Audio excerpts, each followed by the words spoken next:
ഇനി എല്ലാവരും കൂടി ചേർന്നിട്ട് മിഷന് വേണ്ടി പോകുകയാണ്.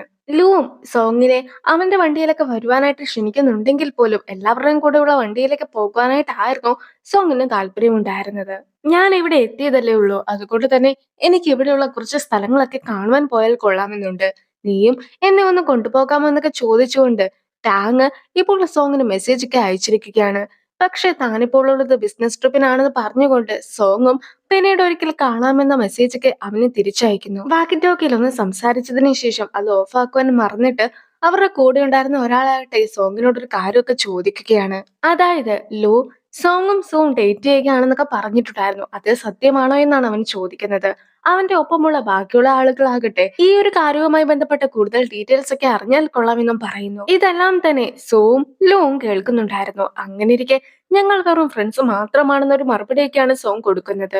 ഗേൾസ് അങ്ങനെയാണ്, അവരൊരിക്കലും സത്യങ്ങൾ തുറന്നു പറയുകയില്ല. എന്തായാലും അവൾക്ക് നിന്നെ ഇഷ്ടമാണെന്നൊക്കെ പറഞ്ഞുകൊണ്ട് ലൂവും സൂവിനെ സമാധാനിപ്പിക്കാൻ ശ്രമിക്കുന്നു. അപ്പോൾ നിനക്ക് ശരിക്കും സൂവിനെ ഇഷ്ടമല്ല എന്നൊക്കെ അവൻ ചോദിക്കുമ്പോഴത്തേക്കും ഡിങ് ആകട്ടെ, ഇങ്ങനെ ഇവിടെ ഇരുന്നു കൊണ്ട് ഗോസിപ്പ് ഒന്നും പറയുവാനായിട്ട് ഞാൻ സമ്മതിക്കുകയില്ല, അതൊരിക്കലും നല്ല സ്വഭാവമല്ല എന്നൊക്കെ പറഞ്ഞുകൊണ്ട് അവനെ വഴക്കും പറയുന്നു. ഏറ്റവും ഒടുവിലായിട്ട് സോങ്ങും എന്തോ പറയുവാനായിട്ടൊക്കെ തുടങ്ങുമ്പോഴത്തേക്കും ആയിരുന്നു അവനും ബാക്കി ടോക്കി ഒന്നും ഓഫാക്കിയിട്ടില്ല എന്ന കാര്യം അവളും ശ്രദ്ധിക്കുന്നത്.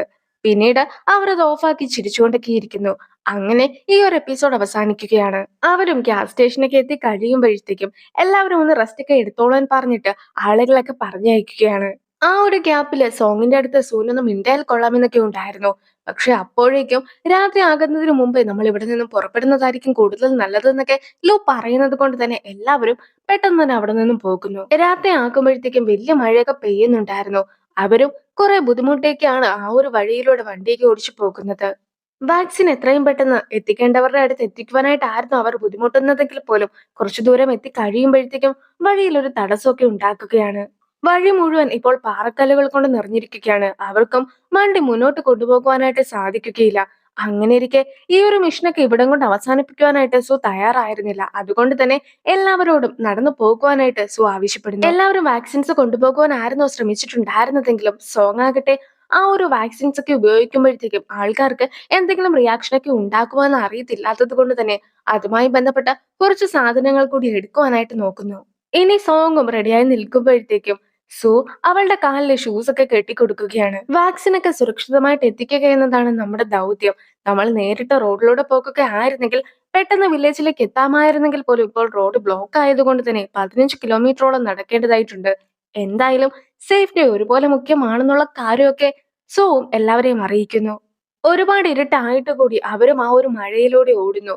കുറച്ചു ദൂരമൊക്കെ എത്തി കഴിയുമ്പോഴത്തേക്കും വില്ലേജിലുള്ള കുറച്ച് ആൾക്കാർ അവർക്ക് വേണ്ടി കാത്തു നിൽപ്പുണ്ടായിരുന്നു. അങ്ങനെ അവരും ഈ ഒരു ടീമിനെയും കൂട്ടിക്കൊണ്ട് പോകുകയാണ്.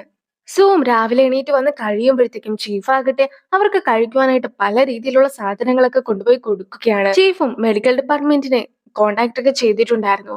ഇന്ന് തന്നെ വാക്സിൻ ഒക്കെ എടുത്തു തുടങ്ങാമെന്നാണ് ഡിപ്പാർട്ട്മെന്റ് പറഞ്ഞിട്ടുമുള്ളത്. ഈ ഒരു വില്ലേജിൽ ഒരുപാട് ആൾക്കാർ താമസിക്കുന്നുണ്ടെങ്കിൽ പോലും കുറച്ചുകൂടി പ്രായം ചെന്ന ചിലരാകട്ടെ അവിടെ ഉണ്ടായിരുന്ന ഒരു മൗണ്ടന്റെ മുകളിലാണ് താമസിക്കുന്നത്. അവർ പൊതുവെ ആ ഒരു മൗണ്ടന്റെ മുകളിൽ നിന്നും താഴേക്കൊന്നും വരാറില്ല. അതുകൊണ്ട് തന്നെ ഈ ഒരു വാക്സിന്റെ കാര്യവും പറഞ്ഞ് ബന്ധപ്പെട്ടാൽ പോലും അവർ വരികയില്ല എന്ന കാര്യം കൂടി ചീഫ് അറിയിക്കുന്നു. നിങ്ങളുടെ ടീമിലെ ഡോക്ടറെയും കൂട്ടിക്കൊണ്ട് നിങ്ങൾക്ക് ആ മൗണ്ടന്റെ മുകളിൽ പോയി അവർക്ക് വാക്സിൻ ഒക്കെ കൊടുക്കുവാനായിട്ട് സാധിക്കുമോ എന്നൊക്കെ ചീഫ് ചോദിക്കുമ്പോഴത്തേക്കും സുവും അതെല്ലാം തന്നെ സമ്മതിച്ചു കൊടുക്കുന്നു. പിറ്റേ ദിവസം രാവിലെ ആകുമ്പോഴത്തേക്കും അവരുടെ കൂടെ ഉണ്ടായിരുന്ന ഒരാൾക്ക് പീരിയഡ്സ് ഒക്കെ ആകുകയാണ്. അങ്ങനെ ഇരിക്കെ അവളുടെ കയ്യിൽ പാഡ്സ് ഒന്നും തന്നെ ഉണ്ടായിരുന്നുമില്ല. ആരുടെയും കയ്യിൽ പാഡ് ഉണ്ടോ എന്നൊക്കെ ചോദിക്കുമ്പോഴത്തേക്കും സോങ് ആണ് കയ്യിലുണ്ടായിരുന്ന ടാമ്പോൺ ഒക്കെ അവൾക്ക് നൽകുന്നത്.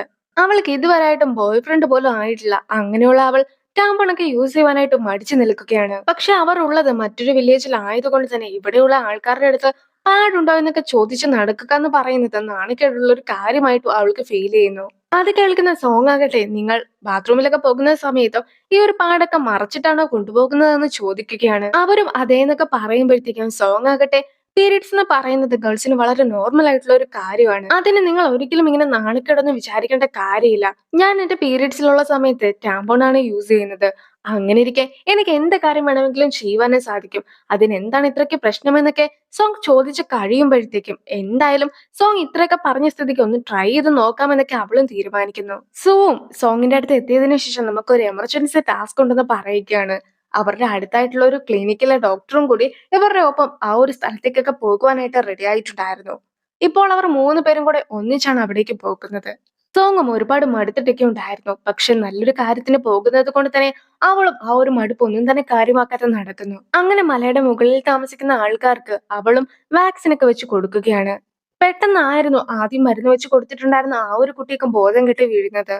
ഡോക്ടറും ഇതിനു മുമ്പ് താൻ ഇതുപോലത്തെ ഒരു സിറ്റുവേഷൻ ഒന്നും ഫേസ് ചെയ്തിട്ടില്ല എന്നൊക്കെ പറയുമ്പോഴത്തേക്കും സോങ് ആയിരുന്നു ആ ഒരു സമയത്ത് വേണ്ട നിർദ്ദേശങ്ങളൊക്കെ ഡോക്ടറിന് കൊടുക്കുന്നത്. പിന്നീട് ആ ഒരു കുട്ടിക്ക് ഒരു മരുന്നും കുത്തിവെക്കുന്നു. ആ കുട്ടിക്ക് CPR ഒക്കെ കൊടുക്കണമെന്ന് പറയുമ്പോഴത്തേക്കും സോം അതിനെ ഹെൽപ്പ് ചെയ്യുകയാണ്. അങ്ങനെ CPR ഒക്കെ കൊടുത്ത് കഴിയുമ്പോഴത്തേക്കുമാണ് കുട്ടിയും കണ്ണു തുറക്കുന്നത്. പിന്നീട് പെട്ടെന്ന് തന്നെ കുട്ടീനെ ഹോസ്പിറ്റലിലേക്ക് കൊണ്ടുപോകുവാനുള്ള നടപടികളും അവർ സ്വീകരിക്കുന്നു. അങ്ങനെ ഇരിക്കെ അവിടേക്ക് ഒരാൾ എത്തുകയാണ്. ഇപ്പോൾ ആ കുട്ടീനെ താഴേക്കൊക്കെ കൊണ്ടുപോയി. പക്ഷെ അങ്ങനെ കൊണ്ടുപോയ സമയത്തായിരുന്നു മൗണ്ടന്റെ ചില ഭാഗമൊക്കെ ഇളകി വീണിട്ടുണ്ടായിരുന്നത്.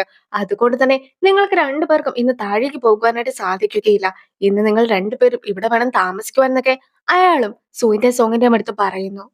നിങ്ങൾ ലവ് ബേർഡ്സ് ആയതുകൊണ്ട് തന്നെ നിങ്ങൾക്ക് വേണ്ടി ഒരു റൂമൊക്കെ അറേഞ്ച് ചെയ്തിട്ടുണ്ടെന്ന് വില്ലേജിലെ ഒരാൾ പറയുമ്പോഴത്തേക്കും ഞങ്ങൾ ലവേഴ്സ് അല്ല. അതുകൊണ്ട് തന്നെ 2 റൂം തയ്യാറാക്കി തരാമോ എന്നൊക്കെ സോവും ആവശ്യപ്പെടുന്നു. പക്ഷെ അവരുടെ പക്കൽ ഒരു റൂം മാത്രമായിരുന്നു ഉണ്ടായിരുന്നത്. അങ്ങനെ ഇരിക്കെ സോങ്ങും ഒറ്റമുറിയിൽ തന്നെ ഞങ്ങൾ രണ്ടുപേരും താമസിച്ചോളാം എന്നൊക്കെ പറയുന്നു. ആ ഒരു മുത്തശ്ശിയും ഫുഡൊക്കെ ഉണ്ടാക്കുവാനായിട്ട് പോകുമ്പോഴത്തേക്കും സോങ്ങും ആ മുത്തശ്ശിനെ സഹായിക്കുവാനായിട്ടും എത്തുന്നു. സോങ്ങിന്റെ കയ്യിൽ ഇപ്പോൾ ഡ്രസ്സ് ഒന്നും തന്നെ ഇല്ല. അതുകൊണ്ട് തന്നെ മുത്തശ്ശിയോട് എന്തെങ്കിലും ഡ്രസ്സൊക്കെ കിട്ടുമോ എന്ന് കൂടി അവൾ അന്വേഷിക്കുന്നുണ്ട്. സുവും കുറച്ച് വെള്ളമൊക്കെ ചൂടാക്കിയിരിക്കുകയാണ്. അങ്ങനെ ഇരിക്കെ മുത്തശ്ശി കൊടുത്തിട്ടുണ്ടായിരുന്ന ഡ്രസ്സൊക്കെ ആയിട്ട് സോങ്ങും ഇപ്പോൾ സുവിനെ കാണുവാനായിട്ട് എത്തിയിരിക്കുന്നു. മുത്തശ്ശി ഉണ്ടാക്കിയ നൂഡിൽസ് കൂടി അവന് നൽകുന്നുണ്ട്. സോങ്ങും ചൂടുവെള്ളത്തിലൊക്കെ കുളിച്ചുകൊണ്ടൊക്കെ ഇരിക്കുകയായിരുന്നു. ഡോറൊക്കെ അടച്ചതായിരുന്നെങ്കിൽ പോലും പെട്ടെന്നൊരു താറാവൊക്കെ അതിന്റെ അകത്തേക്ക് കയറി വരികയാണ്. അങ്ങനെ അവൾ നിലവിളിക്കുന്ന ശബ്ദമൊക്കെ കേൾക്കുന്ന സുവും താറാവിനെ പിടിക്കുവാനായിട്ട് അകത്തേക്ക് കയറുന്നു. പക്ഷെ അപ്പോഴായിരുന്നു അവൾ കുളിക്കുകയാണെന്നുള്ള കാര്യമൊക്കെ സു മനസ്സിലാക്കുന്നത്. സു ആകട്ടെ ഞാൻ ഒന്നും കണ്ടിട്ടില്ല എന്നൊക്കെ പറഞ്ഞുകൊണ്ട് കണ്ണുമടച്ച് ആ ഒരു താറാവിനെ എടുത്തുകൊണ്ട് അവിടെ നിന്ന് പോകുന്നു. അതൊക്കെ കാണുമ്പോഴത്തേക്കും സോങ്ങിനും ചിരി വരികയാണ്. ഇപ്പോൾ സുവും സോങ്ങും മുത്തശ്ശി കൊടുത്ത ഡ്രസ്സൊക്കെ ഇട്ടിരിക്കുന്നു. അങ്ങനെ അവരും വില്ലേജിന്റെ ഭംഗിനെ കുറിച്ചൊക്കെ സംസാരിക്കുമ്പോഴത്തേക്കും അവൾ ചിരിക്കുന്നതൊക്കെ കാണുന്ന സു ആകട്ടെ നീ ആ ഒരു ആനിവേഴ്സറിക്ക് പോയതിനു ശേഷം മൊത്തത്തിൽ ആകെ വിഷമിച്ചൊക്കെയായിരുന്നു ഇരുന്നിട്ടുണ്ടായിരുന്നത്. ഇപ്പോഴാണ് നീ ഒന്ന് സന്തോഷിക്കുന്നതൊക്കെ കണ്ടത്. ഇനിയെങ്കിലും നടന്ന കാര്യങ്ങളെ കുറിച്ച് എന്റെ അടുത്ത് പറയാമോ എന്നൊക്കെ സു ചോദിക്കുമ്പോഴത്തേക്കും എല്ലാ കാര്യങ്ങളെ കുറിച്ചും അവൾ പറഞ്ഞു കൊടുക്കുന്നു. അവൾ ഒരു പ്രൈവറ്റ് ഹോസ്പിറ്റലിലൊക്കെ ആയിരുന്നു വർക്ക് ചെയ്തിട്ടുണ്ടായിരുന്നതെങ്കിൽ പോലും അവിടുത്തെ കാര്യങ്ങളുമായിട്ട് അവൾക്ക് ഒത്തുപോകുവാനായിട്ട് സാധിക്കാതെ വന്നപ്പോഴത്തേക്കും അവളും ജോലി ഉപേക്ഷിച്ചു. പിന്നീട് കയ്യിലുണ്ടായിരുന്ന സേവിങ്സ് എല്ലാം കൂടി എടുത്തിട്ടായിരുന്നു ഹാനിന്റെ കടയിലൊക്കെ ഇൻവെസ്റ്റ് ചെയ്തിട്ടുണ്ടായിരുന്നത്. രണ്ടുപേർക്ക് കൂടി ഒന്നിച്ച് ആ ഒരു കട നടത്താമെന്ന തീരുമാനവും ഞങ്ങൾ എടുത്തു. എനിക്കും PhD എടുത്താൽ കൊള്ളാമെന്നൊരു ആഗ്രഹമൊക്കെ ഉണ്ടായിരുന്നു. പിന്നെ സ്കൂളിലെ ആനിവേഴ്സറിക്ക് ചെന്ന സമയത്തായിരുന്നു പ്രൊഫസറിനോട് ഞാൻ സംസാരിച്ചിട്ടുണ്ടായിരുന്നത്. PhD ഒക്കെ എടുക്കുവാനായിട്ട് എന്നെ സഹായിക്കാമെന്ന് പറഞ്ഞ ഗൈഡിന് കുറച്ച് ഹെൽത്ത് പ്രോബ്ലംസ് ഒക്കെ ഉണ്ടായിരിക്കുകയാണ്. അതുകൊണ്ട് തന്നെ ഈ ഒരു വർഷം എനിക്ക് PhD എടുക്കുവാനായിട്ട് സാധിക്കുകയില്ല എന്നൊക്കെ അവളും പറയുന്നു. അതുകൊണ്ട് തന്നെ തൽക്കാലം കടയൊക്കെ നോക്കി കുറച്ച് പഠിച്ചുകൊണ്ടൊക്കെ ഇരിക്കാമെന്നാണ് അവൾ തീരുമാനിച്ചിട്ടുമുള്ളത്. പക്ഷെ ഈ ഒരു വില്ലേജിലൊക്കെ എത്തിയപ്പോഴത്തേക്കും ആയിരുന്നു ഡോക്ടർ എന്ന സ്ഥാനത്ത് നിന്നുകൊണ്ട് അവൾക്ക് ചെയ്യുവാൻ സാധിക്കുന്ന വലിയൊരു കാര്യമാണ് ഇപ്പോൾ ചെയ്തിട്ടുള്ളതെന്ന കാര്യം മനസ്സിലാക്കിയതും. സോങ്ങും പഴയ സോങ് ആയിട്ട് വന്നതിൽ സോന് ഒരുപാട് സന്തോഷമുണ്ടായിരുന്നു. പിന്നീട് അവരെല്ലാവരും കൂടി ചേർന്ന് ഫുഡൊക്കെ കഴിച്ചുകൊണ്ടിരിക്കുമ്പോഴത്തേക്കും ഒരു വലിയ മഴയൊക്കെ പെയ്യുകയാണ്. മഴ പെയ്യുമ്പോഴത്തേക്കും ആയിരുന്നു മേൽക്കൂരയിൽ നിന്നും വെള്ളമൊക്കെ താഴേക്ക് വീഴുന്നത് സു ശ്രദ്ധിക്കുന്നത്. സാധാരണഗതിയിൽ ഇതുപോലെ വെള്ളമൊക്കെ വീഴുമ്പോഴത്തേക്കും താഴെ എന്തെങ്കിലും ബക്കറ്റൊക്കെയാണ് വെക്കാറുള്ളതെന്ന് മുത്തശ്ശി പറയുന്നത് കൊണ്ട് തന്നെ ഇത്തവണ എന്തായാലും അത് വെക്കേണ്ടതായിട്ട് വരികയില്ല. മഴ കുറയുമ്പോഴത്തേക്കും ഞാൻ നിങ്ങളെ ഹെൽപ്പ് ചെയ്യാമെന്നൊക്കെ സു പറയുന്നു. സുവിനെ ഹെൽപ്പ് ചെയ്യാനായിട്ട് സോങ്ങും ഉണ്ടായിരുന്നു. അങ്ങനെ മഴയൊക്കെ കുറയുമ്പോഴത്തേക്കും അവർ രണ്ടുപേരും കൂടി ചേർന്നിട്ട് ആ ഒരു മേൽക്കൂരയൊക്കെ ശരിയാക്കുവാനായിട്ട് നോക്കുകയാണ്. അങ്ങനെ അത് ശരിയാക്കിയതിനു ശേഷം ഇറങ്ങി കഴിയുമ്പോഴത്തേക്കും സുവിന്റെ മേത്തേക്ക് ഒരു ബക്കറ്റൊക്കെ വീഴുകയാണ്. മാത്രമല്ല അവന്റെ ശരീരത്തിൽ മുറിവും ഉണ്ടാകുന്നു. അത് വെറുതെ വിടുവാനായിട്ട് സോങ് തീരുമാനിച്ചിട്ടുണ്ടായിരുന്നില്ല. നേരെ അവനെയും കൂട്ടിക്കൊണ്ട് അവൾ ഹോസ്പിറ്റലിലേക്കും ചെല്ലുന്നു. ഒരു കുത്തിവെപ്പൊക്കെ എടുക്കേണ്ടതായിട്ടുണ്ട്. ഇല്ല എങ്കിൽ ടെറ്റനസ് ഒക്കെ ഉണ്ടാക്കും. അതുണ്ടായി പലരും മരിച്ചിട്ടുണ്ടെന്നൊക്കെ സോങ് പറയുന്നുണ്ടെങ്കിൽ പോലും കുത്തിവെപ്പ് എടുക്കേണ്ട എന്ന ഒരു ആഗ്രഹമൊക്കെ ആയിരുന്നു സോനുണ്ടായിരുന്നത്. സോന് കുത്തിവെപ്പ് പേടിയാണോ എന്നൊരു സംശയമൊക്കെ സോങ്ങിനുണ്ടായിരുന്നു. അങ്ങനെ ഇരിക്കെ പെട്ടെന്ന് അവിടേക്ക് ഓടിയെത്തിയിട്ടുണ്ടായിരുന്ന ലു ആകട്ടെ അവിടെ ഉണ്ടായിരുന്ന നേഴ്സിനെ വിളിച്ചുകൊണ്ട് പോകുന്നു. പിന്നീട് സോങ്ങും പോകുന്നുണ്ട്. അങ്ങനെ ഇരിക്കെ ആയിരുന്നു ശരിക്കും സൂചിക്ക് പേടിയാണെന്നുള്ള കാര്യമൊക്കെ ലൂവും സംസാരിക്കുന്നത്. ഇത് നേരത്തെ സോങ് വർക്ക് ചെയ്ത അതേ ഹോസ്പിറ്റലിൽ തന്നെയാണ്. അതുകൊണ്ട് തന്നെ ഒരാളെ ഞാൻ കുത്തി വെച്ചോട്ടെ എന്നൊക്കെ അവിടെ ഉണ്ടായിരുന്ന ഒരു നേഴ്സിന്റെ അടുത്ത് അവൾ ചോദിക്കുന്നു. അങ്ങനെ ആ ഒരു പെർമിഷനൊക്കെ മേടിച്ചതിന് ശേഷം സൂനെ കുത്തിവെക്കുവാനായിട്ട് സോങ് തന്നെ എത്തിയിരിക്കുകയാണ്. സുവും പല കാര്യങ്ങൾ പറഞ്ഞ് പിടിച്ചു നിൽക്കുവാനായിട്ടൊക്കെ നോക്കുന്നുണ്ടെങ്കിലും സോങ്ങിന് മുമ്പിൽ പിടിച്ചു നിൽക്കുവാനായിട്ട് അവന് സാധിക്കുമായിരുന്നില്ല. അങ്ങനെ ഇരിക്കെ എല്ലാ കാര്യങ്ങളും ഒളിഞ്ഞു കാണുകയായിരുന്നു ലു. അപ്പോഴേക്കും ഹാനും കുറച്ച് ഡ്രസ്സുമായിട്ട് അവിടെ എത്തുന്നു. സോങ്ങും ഡ്രസ്സ് അഴിക്കുവാനൊക്കെ പറഞ്ഞിട്ടുണ്ടായിരുന്നു. ഇപ്പോൾ അവനാകട്ടെ പാൻറ്റൊക്കെ അഴിക്കുവാനായിട്ട് തുടങ്ങുമ്പോഴത്തേക്കും നിനക്ക് കയ്യിലാണ് കുത്തിവെപ്പൊക്കെ എടുക്കേണ്ടതായിട്ടുള്ളത്. അതിന് നീ എന്തിനാണ് പാൻറ് അഴിക്കുന്നതെന്നൊക്കെ അവൾ ചോദിക്കുമ്പോഴത്തേക്കും ആയിരുന്നു കുത്തി വെക്കുവാനായിട്ടാണ് ഡ്രസ്സൊക്കെ അഴിക്കുവാനായിട്ട് പറഞ്ഞതെന്ന കാര്യം അവനും മനസ്സിലാക്കുന്നത്. എന്തായാലും സോങ്ങും കൈയോടെ അവനെ കുത്തിവെക്കുന്നൊക്കെ ഉണ്ട്. അവനും ചെറിയൊരു പേടിയൊക്കെ ഉണ്ടായിരുന്നെങ്കിൽ പോലും ഇത്തവണ അവൾക്ക് വേണ്ടി നിന്നു കൊടുക്കുന്നു. അതൊക്കെ കണ്ടുകൊണ്ട് നിൽക്കുന്ന ലൂവും ഹാനിന്റെ തോളത്തൊക്കെ കൈയിടുകയാണ്. അത് കാണുമ്പോഴത്തേക്കും ഹാനും ഒരു നിമിഷത്തേക്ക് ലൂവിനെ കുറിച്ചൊക്കെ ആലോചിച്ചു പോകുന്നു. പക്ഷെ പിന്നീടാണ് താൻ സിംഗിൾ ആണെങ്കിലും ഒരു പ്ലേ ബോയിനെ ഡേറ്റ് ചെയ്യേണ്ട ആവശ്യമൊന്നും തനിക്കില്ല എന്നൊക്കെ ഹാനും ഓർക്കുന്നത്. അങ്ങനെ ഇരിക്കെ പെട്ടെന്ന് ഡോറൊക്കെ തുറക്കുമ്പോഴത്തേക്കും ഹാനും ലൂവിന്റെ മുകളിലായിട്ടൊക്കെ വന്ന് വീഴുകയാണ്. ലൂവും ഹാനും കുറച്ചു നേരത്തേക്ക് പരസ്പരം നോക്കിയൊക്കെ നിൽക്കുന്നു. പിന്നീടായിരുന്നു ഇതെല്ലാം കണ്ടുകൊണ്ട് സൂവും സോങ്ങും എത്തുന്നത്. അപ്പോൾ ആ ഒരു സീനോട് കൂടി ഈ ഒരു വീഡിയോ അവസാനിപ്പിക്കുകയാണ്. അടുത്തൊരു വീഡിയോ ആയിട്ട് എത്രയും വേഗം കാണാം. ബൈ.